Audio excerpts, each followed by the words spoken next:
Guess who's back? So, Shounen is weird, right? I can say that and not get unalived by the mob. The genre is basically a museum of fetishes disguised as a wrestling ring. So, just regular wrestling then. Like, do you know how much assault is in these comic books? And you adorable little chuckle fucks want to tell me Tamaki doesn't ruin the series. And don't get me started on the fan service, speech episodes, and overall treatment of younger women. I feel like I'm in a ReZero fan club when I watch these shows. But you know all this. We all know the genre is perverted to all hell, and we know that even as the industry starts producing more millennial and progressive artists, it will remain that way, for as long as Horikoshi continues to groom people. So why do we return? How did we get through Sexy Jutsu? How did we take the Arrancar saga seriously when Mayuri stops it to finger Nimue? Why do we allow Fujimoto to stay alive? Well, I want to believe it's because the stories are good, but no, the reason why most of you people keep coming back to the medium is because you secretly enjoy this stuff, don't you? And yes, I am keeping the comments on.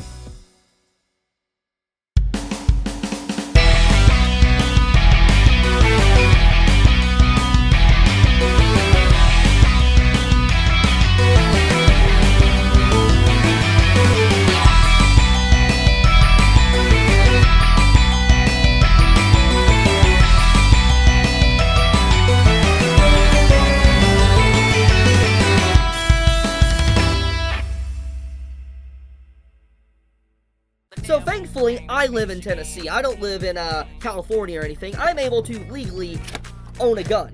I've owned this for a while, and I'm going to tell you right now. They say that the antics of a fanbase shouldn't dictate how you enjoy a piece of work. That it's impossible for certain pieces of media to either invite or glorify the toxic behavior of some of its fans. People who say this obviously have never been in contact with a lolicon. If I had to categorize these people's innate thinking patterns, it would be something along the lines of, I like kids and I'm racist, or something. There are some gross people out there, and unfortunately a lot of what anime is and what shonen appeals to targets these people, encouraging their degeneracy. Now with that being said, truth be told, I have no idea what series like Frieren do to attract these kinds of people. My best guess is it's a show that's comfort food for weirdos who have been outcasted growing up. Shows that unfortunately have been adopted by grifters in attempts to get these weirdos to consider more toxic ideologies for coping mechanisms. Frieren isn't the best example of this, but it is the most recent. And because I'm biased, I refuse to speak further on dandadan. Also, tangentially, anime is in a weird place because while most characters are teenagers, they never really feel like it. Either because of the things they go through or the way they're written. There's only been a few instances I can come up with where the cast feel like actual kids, and not just heightened and exaggerated 2D plot devices. You add this with the glorification that Japan places on youth, and it all just creates a gigantic gray area where what's acceptably horny and what isn't is really hard to tell. For some people. Wouldn't let that shit happen to me though. However, that's not really what I'm referring to when I mention these lollymancers. Not only do some of these fans indulge in that sexuality way past the exaggeration that's on display, but the fact that these characters are so young doesn't seem to matter. In fact, most of these people wish they were younger. They don't seem to grapple with the way adolescent sexuality is portrayed. They seem to desire it, and if you're someone who might not be comfortable with the depictions of more lustful elements, then you're nothing but a tourist. Meaning, if you're not a pedophile, you're not a real anime fan. You know, people who make defending lollies, liking lollies, and embracing lolly culture their whole personality. Here's another example, someone going after Chibi Review, saying he's mad that now he's gonna go to prison because of his lolly collection. I can't make this shit up. Like, when Chibi goes out of his way to post only the most explicit scenes from Dress Up Darling, I don't get the sense he's genuinely enjoying the show in spite of, or even tangentially because of how horny it is. I get the sense he's only here to goon, pretty much.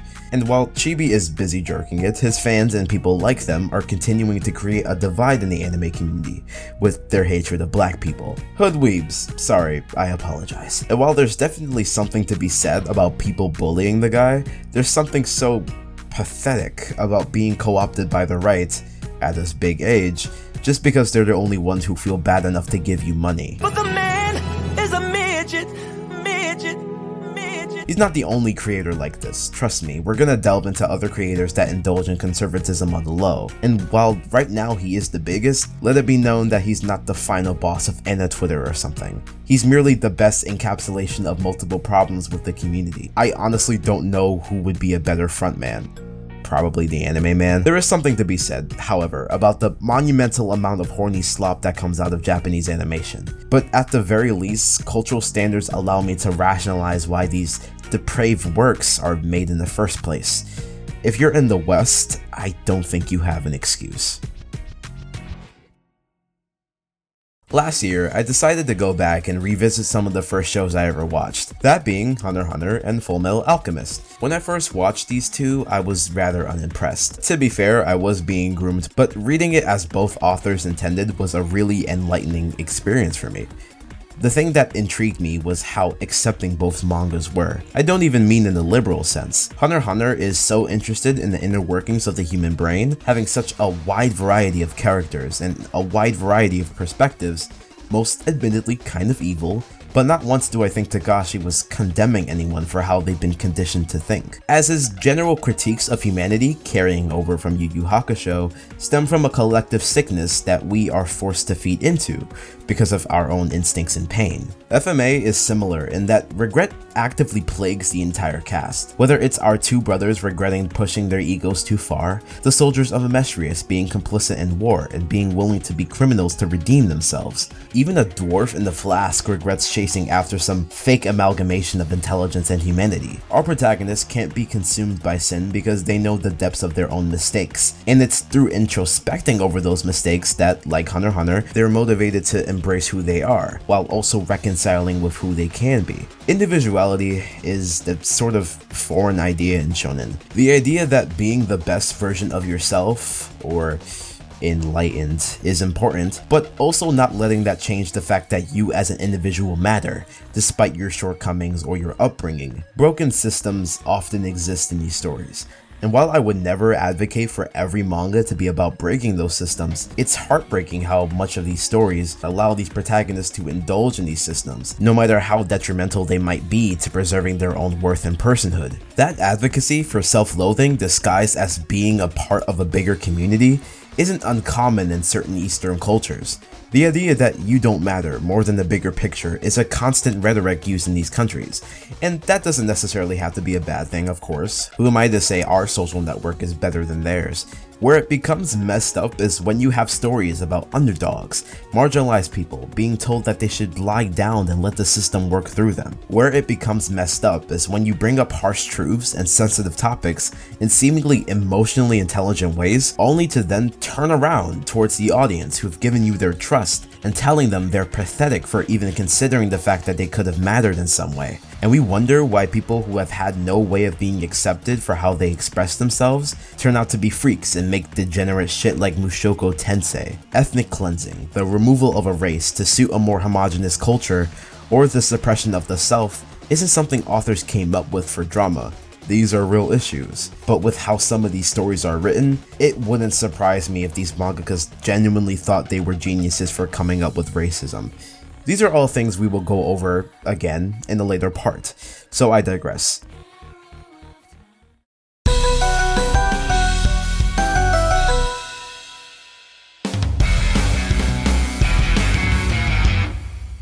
People want politics to stay out of their anime, and while I understand that to a degree because animation is sort of escapism, I don't believe that these shows just want to be mindless fantasy like Solo Leveling or something. A lot of these popular shonen want to have something meaningful to say, and as we've gone over, most of them usually can't. The anime community, especially lately after the election, has increased in its level of bigotry. Some attribute that to Chibi's fanbase. Some claim it's always been a part of the given language of anime culture. I've experienced personal offenses from every corner of the medium, and I can't not act like some of this is in response to white liberals or even marginalized shonen junkies being too freaking annoying.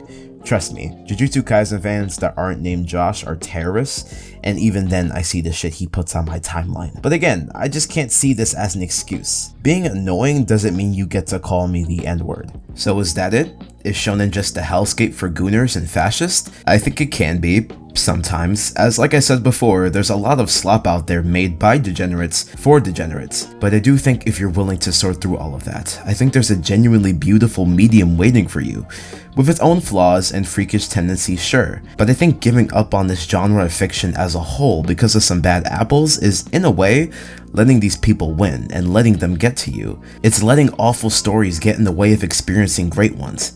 As long as you're getting something productive out of this, whether it's enjoyment or criticism, then despite all the degeneracy that's on display or the bigotry that's been dropped in your lap, you've effectively repurposed a movement that maybe deep down, or at least at first, was made for people like you.